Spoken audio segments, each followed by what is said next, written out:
What you're about to hear is an honest, unscripted conversation from an ordinary person with an extraordinary story.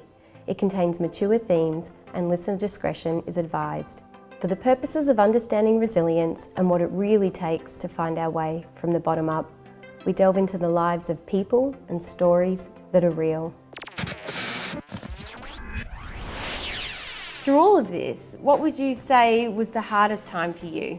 I'd say the hardest time was a couple of years directly after the accident, from things such as having lost my whole family and then having my virginity taken and then being introduced to drugs, sleeping with this man for money. It got to the point where I despised myself. I had no self-respect and I was bitterly sad. Welcome to the Bottom Up Podcast, hosted by Chelsea Cunningham. This week, we're talking with Susan Berg, the sole survivor of an accident that took her family when she was just 15. After rebelling against the world and cheating death on more than one occasion, Susan is now tackling her fears head-on as she prepares to swim the English Channel. From the many chapters of her life that demanded true survivor instinct, I begin our chat by asking about the day of the accident. I was 15 at the time. I was with my brother who was 16 and my parents. And we went out in the boat on a Sunday afternoon. It was late in the afternoon, about 4 o'clock when we went out. Was fishing for a couple of hours, having a good time, and then it was starting to get dark and Dad said it was time to head back towards land. So I was driving the boat and we were rocketing over the waves and all of a sudden the power cut on the boat. And my brother turned around and yelled, "There's water in the boat." And he got a bucket and he was trying to bail the water out, but the boat went down in less than 30 seconds. There was just no time. As the boat was going down, actually, Dad said to jump out and we turned it over. So we turned it over and then we hung onto the hull as we tried to do up each other's life jackets. But the waves were getting big now and they were just pushing us off the boat. We'd keep trying to swim back, but it just got to the point where it was useless. So it was dark, there were no passing boats, and the decision was made that we would swim towards land. Did you have any idea how far out you were from land? I didn't at the time. I've been advised it was about 3.5 kilometres.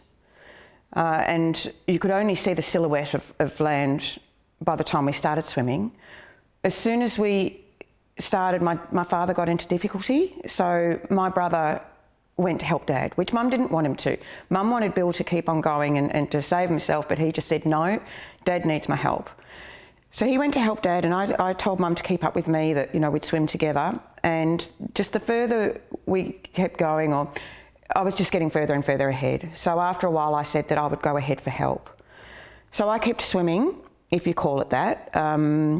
It wasn't like proper freestyle or anything like that. We had the life jacket and that was choking me. So I was using my hands to pull the life jacket down away from my throat and was just kicking with my feet.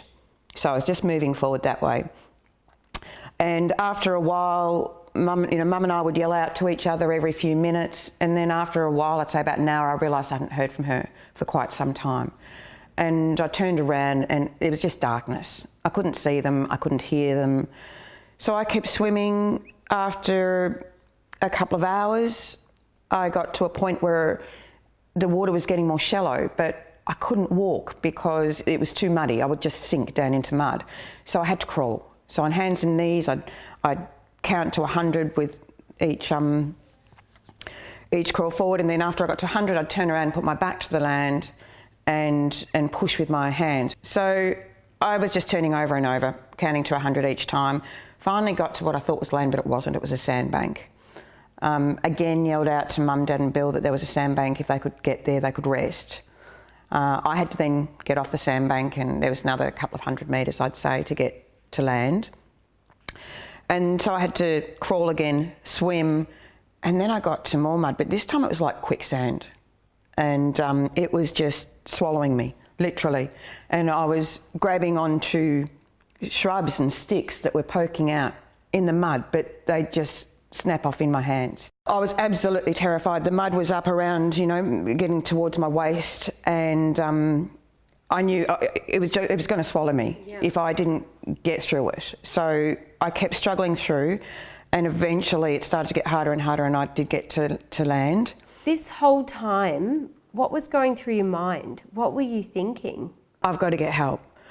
And I got to land and I thought that, there'd be houses and loads of people and shops and cars, but it wasn't. It was French Island. And French Island used to be a prison island. It's still very remote. Exactly. And not many people live there because it is so remote. So what do you see when you finally hit land? Swamps. It just bushland. There was nothing, and it's dark. It's 10:30 at night or something. I had no idea which way to go, left or right. Luckily, I went right, and I would have been lost. That would have been done. So luckily, I went right, and I found a house within a few kilometres. If I hadn't found that particular house, there wasn't one for another 30 kilometres. How did the people inside react when they saw you? I knocked on the window, they came to the door. It was obvious where I'd come from. I had a life jacket on, I was covered in mud. So they took me in. Dr. Forbes checked me to make sure that I was physically okay. And then he called the emergency services and went back down to the mangroves to see if he could see anything whilst his wife put me in the shower. And I just hopped in the shower and cried. The next day, there has been some search effort overnight. Is that right? Yeah, so the helicopter came and picked me up from the island and took me up over the bay to see if I could locate them. And I couldn't. And so they then took me back to the Hastings police station. They didn't find their bodies until the morning. And they found Mum first. Her body had washed up on Crawfish Rocks. And then they found Dad and then Bill still floating in the water. You have two other sisters. How did they find out? They were there at the same time when we were told that their bodies had been recovered. You're only 15. What happens in the days and weeks immediately after the accident?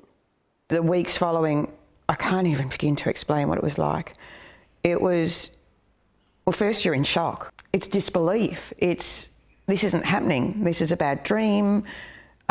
It's a feeling of responsibility. I felt responsible for my family's death. I'd been the one that was driving the boat when it sank. I'd left them to go ahead for help. I couldn't locate them from the helicopter, and I was the one that lived while they all died. I just felt responsible. So I went on this huge path then of just self-destruction. I know from reading your book, there's a lot of media and public attention around you at this time, and you open your book with a letter you received. Do you remember what it said? Yes, it was, you fucking bitch. Your brother went in aid to help your parents and you left them for dead, you little whore. Oh, how did that affect you? I already felt responsible, but to get that letter at the same time, because I've been getting so many beautiful ones, and I was actually taking some comfort in the beautiful words that were written by people, and words that were, telling me about how much they loved my mother or loved my father, or so to suddenly receive that one telling me that it was my fault, I guess that just added to my feeling of responsibility. As a sole survivor, was guilt something you carried for a long time? Many years of guilt. And it's also that thing of no one can relate to you. No one else has been through that situation. I felt totally alone. Like no one understood how I was feeling, what I was going through. An incredible feeling of loneliness and despair, and all I wanted to do was go home. I just wanted to wake up and go home. A lot happens after the accident, and life as you know it starts to unravel. So it was only possibly 6 or 8 weeks after the accident that a very close family friend, I've called him Matthew in the book, he was 19, the son of a minister. We'd all grown up together. Anyway, one particular night, he basically just took my clothes off and had sex with me. And I'd been brought up that you don't have sex until you're married. And then you're with the one partner for life. So this whole thing totally confused me. And it continued on from there, but it continued on in terrible ways to the point that, like one particular night, I said, no, I didn't want it to happen, and he just continued. He wasn't going to stop. My body ended up shutting down because I couldn't cope with all the stress. And I was hospitalised because I couldn't urinate. My body just totally collapsed. So a lot of other things happen at this time as well. Can you tell us what else is contributing to your sense of loss and confusion? Within 12 months, it was my parents and my brother first. 2 weeks later, I lost my grandmother. Then my uncle died, and then my cousin drowned. So it was 6 family members, 2 kittens and a goldfish. So I just felt in a way that anything I loved was going to die. I felt like I had a jinx. You're being taken further away from the life you've known at this time. You know, in a previous life, Dad's a doctor, Mum's an avid churchgoer, but the men you're choosing aren't from this world. I think that the men I chose really reflects the way I felt about myself, which was not very good. Yeah. So I made bad decisions. I, at still the same age, 15 or 16, was introduced to a guy that I started dating, and he introduced me to drugs, which meant then I was, starting to take speed or smoke dope and things. It was just an absolute train wreck. Thankfully, I didn't continue along that path of drugs going into my future. I was able to leave it behind as a teenager, thank goodness. Your financial situation's pretty shitty then too. Things get pretty dire. Tell us about the time you needed new shoes. So I was 16 at this point in time. Not long after Mum and Dad died, I couldn't sleep at night. I was having really bad nightmares. And I was too afraid to go to sleep, so I would force myself to stay awake all night. And then I'd get to school and I'd fall asleep on the desk. So in the end, it was decided that I would leave school early and I would go and start working. So I was working, however, finances still weren't great. I had to, by now, pay my own rent, bills, medical, whatever, and I just was, financially struggling. So I literally had holes in my shoes that I was walking around in. I did go to a lawyer to see if we could have money from the estate released, but I was told that I couldn't get any access to it until I was 21. So in the end, I met this woman who introduced me to men, and I slept with a man a couple of times for money, and went and bought shoes. Do you know, Susan, it strikes me that when you find yourself in a ditch, you still seem to have a sense of direction and a compass on life through all of this. What would you attribute this to? Thank goodness. I'd say that's possibly my upbringing with, fabulous parents that did make good decisions. Yeah. My parents were fantastic. They were just really... I've never known someone that was so at peace within themselves as my mother. And she used to meditate every morning. I'm sure that was the key to her calmness, her happiness. She knew who she was as a person. She celebrated other people, loved other people. You never hear a bad word come out of her mouth. They were just beautiful, well-grounded people. I lost myself for a long time and who I was, and as I said, made many, many bad decisions. I'm sure I'll still make a few in my future, but that's life, right? Yeah. So your next relationship's not great either, Susan, but it does give you your beautiful son. Well, yes, and you know what? I'm grateful for that. And I wouldn't change it for the fact that I have my son, who is, my most precious person in this world. But he was abusive, and the emotional abuse was worse than the physical. The telling you how you're no good and you're ugly and just horrible things. And he would accuse me of flirting with men or things that just weren't going on. It was absolutely bizarre. But one of the things he did was mortgage my property. So with the inheritance that my parents left me, I bought a unit, and that was kind of my safety. I just had my son William, got home from hospital, been home for 4 days, And he came into the bedroom and said, "Can you quickly sign these papers? I've got to race off to work." So I signed these documents without reading them, and they were mortgage papers on my apartment. So he spent every cent he could against it. And when it came to the end of our relationship, and he just put his hands up and bad luck pretty much. The roller coaster isn't over for you yet either. Tell me what happens next. So William and I had, after we lost all the money, taking everything, we were back to renting, and finances were very bad, really tight. But then, stroke of luck was, I was selected for Deal or No Deal, and went on that show and won $14,500. So with that, I put a deposit down on a house and lived there for a couple of years. So yeah, that was a real turnaround time for me. Funnily enough, just after I'd bought the house, though, I was retrenched from work. And then I was offered another job, but it was with a Chinese company, and then not long afterwards I had a knock on the door, and it was investigators, police investigating as to whether they were importing drugs into the country, which absolutely freaked me out. It's like, how do I keep getting into these situations, you know?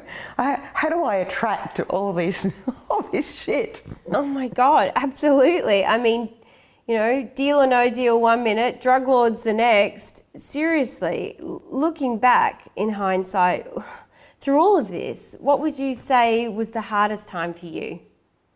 I'd say the hardest time was directly after, the couple of years directly after the accident was the worst. From things such as having lost my whole family, and then having my virginity taken, and then being introduced to drugs, sleeping with this man for money, it got to the point where I despised myself. I hated who I was. There was nothing about me that was what it was when I was 15. I was a totally different person, and I had no self-respect. I had no self-love, and I was bitterly sad. What was your bottom? Was there a particular moment? No, it was too long to be called a moment. Rock bottom lasted for a long time. I would say rock bottom lasted a good couple of years, in fact. So, no, there was no 1 day, 1 week, 1 month. It was a long time. And then there's a turning point and you meet someone new in your life, and he says something to you the day you're nervously preparing for your first skydive. Can you tell me what he said? He said, "Beyond fear, there is freedom." Meeting him was an absolute turning point for me, for sure.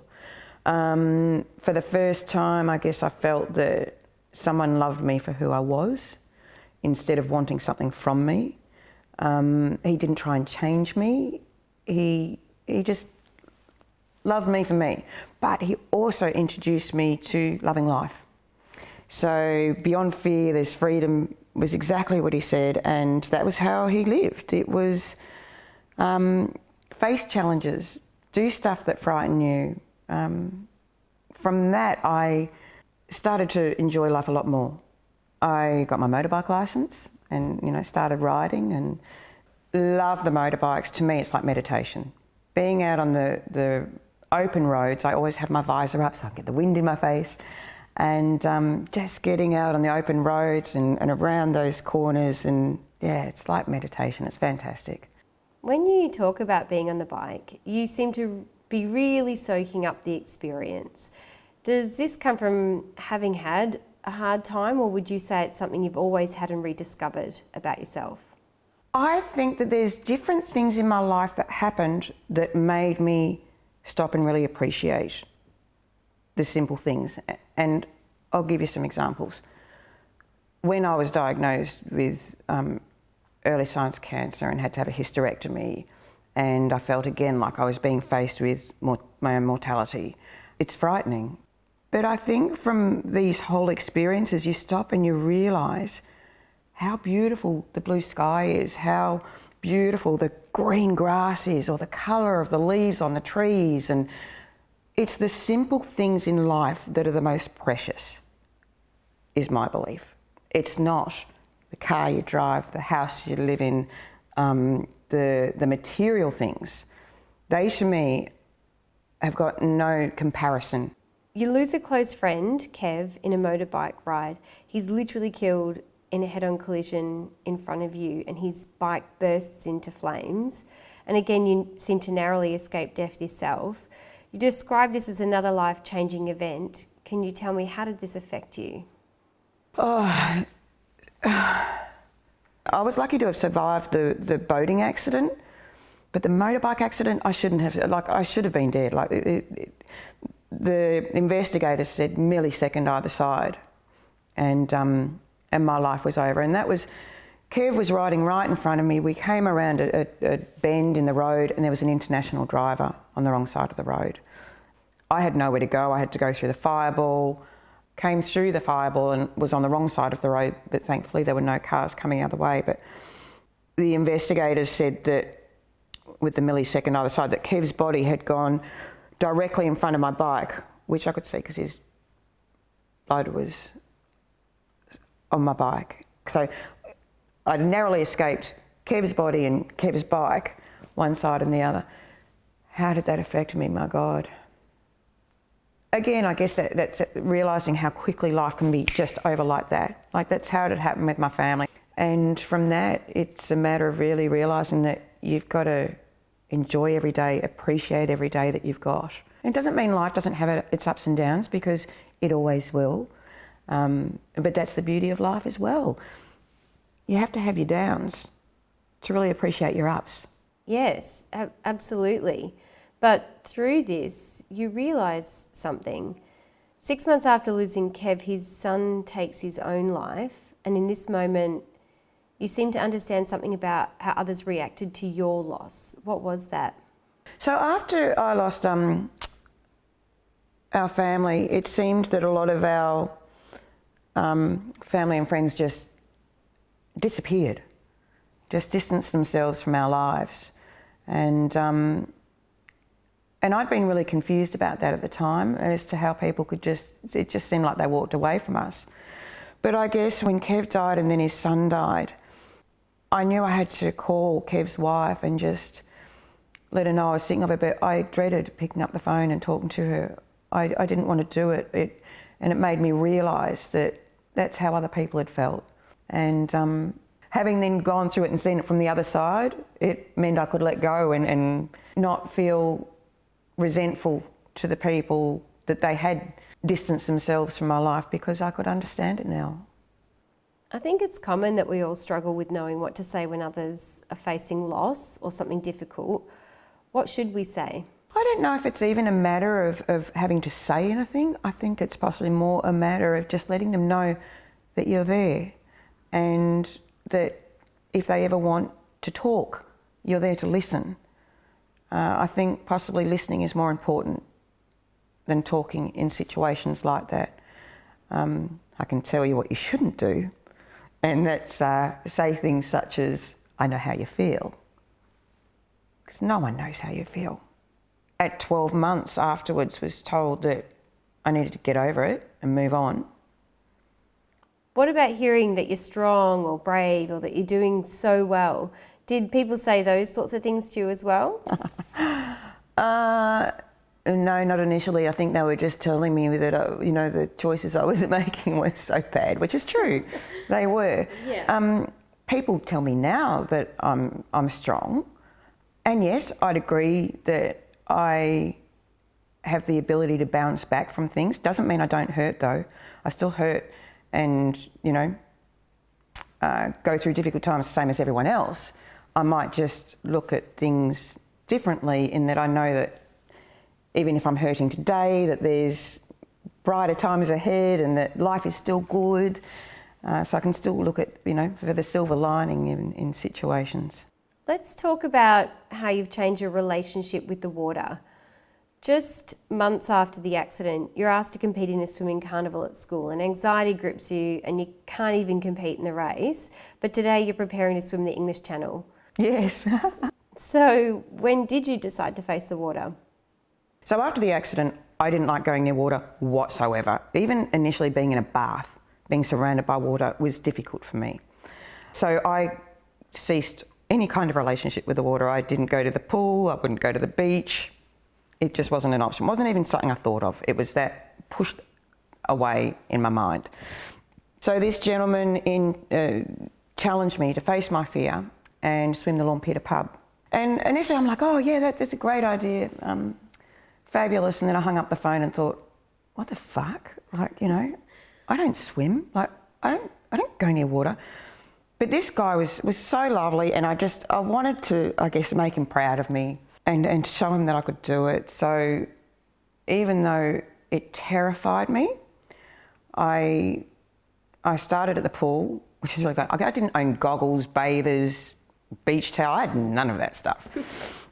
So that was the first thing, was to go and buy those things and then start in the pool. And my anxiety was through the roof. It was only a 25-metre pool, but even halfway down one lap, I would be, I can't tell you how frightening it was for me. And I'd end up like swimming one lap and then I'd have to take a 4-minute break. What was the anxiety? Was it the memories of the day you swam, or? So it was really difficult to confront that, and it took many months to be able to swim more than just 2 laps out of 30 freestyle, having my head in the water. Still facing your anxiety and fear the whole time you're doing that? For many months, yes.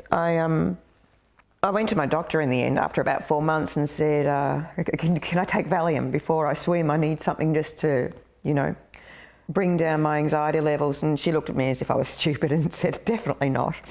And so I spoke with my friend again, who was mentoring me in relation to my swimming, and he suggested that I get down to the open water and start swimming in the open water.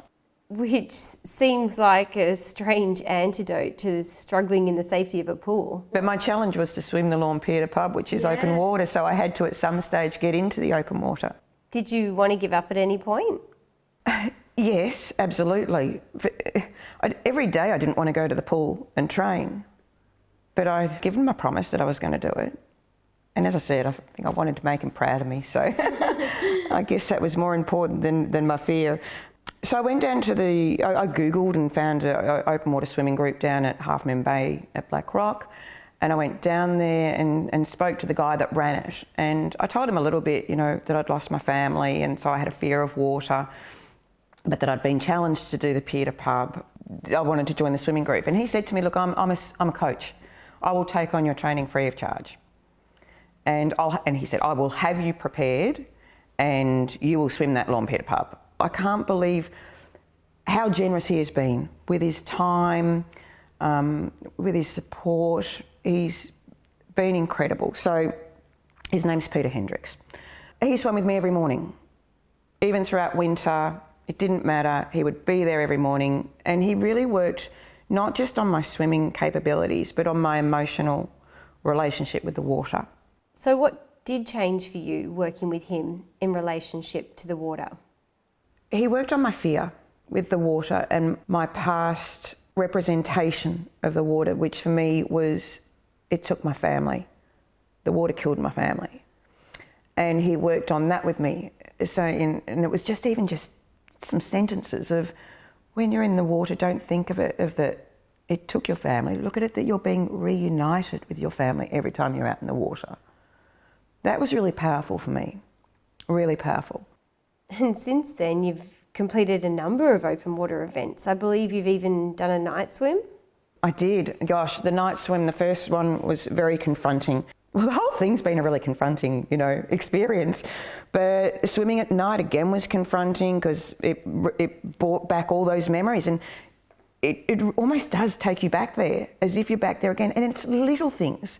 It's still, even today, if I'm swimming and there's a bird hovering above me, that takes me back to the night of the accident, because on the night of the accident, I had all these birds circling me and screeching so loudly. And I'm sure they were waiting for the sharks to come and attack, because there are sharks in the area in Western Port Bay. So every time now that there's a bird hovering, it takes me back. Susan, you could have stopped there, but you're about to swim the English Channel. How the hell do you end up making a decision like that? Well, after I'd done the Lawn Peter pub, my next challenge then was to do the rip swim, which is across the heads from Point Nepean to Point Lonsdale. I think that section of water has sunk many ships and claimed many lives.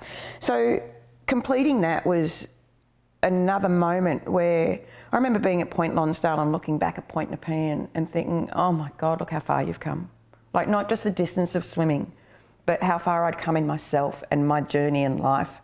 And, you know, undertaking these challenges has, I guess, made me a happier person. You know, I'm confronting my fears. I'm letting go of shit. So with the challenge of the English Channel, I had finished the rip swim, and I thought, well, what do I do now? Do I still get up at every morning at 5:15 and swim at sunrise? Or is there any point to it now that I've completed my challenge? And I realised that I really need challenge in my life for motivation and to have something to look forward to have goals, you know. And so I rang my coach and said, do you think there's any possibility I'd be able to swim the English Channel in a relay? You know, would I have the capability? And he's like, okay, all right, we'll start training tomorrow. And that was it. So I got into training and formed a team, and I've got a fabulous team. I just love the people in my team. So how long does it take you all to swim the English Channel?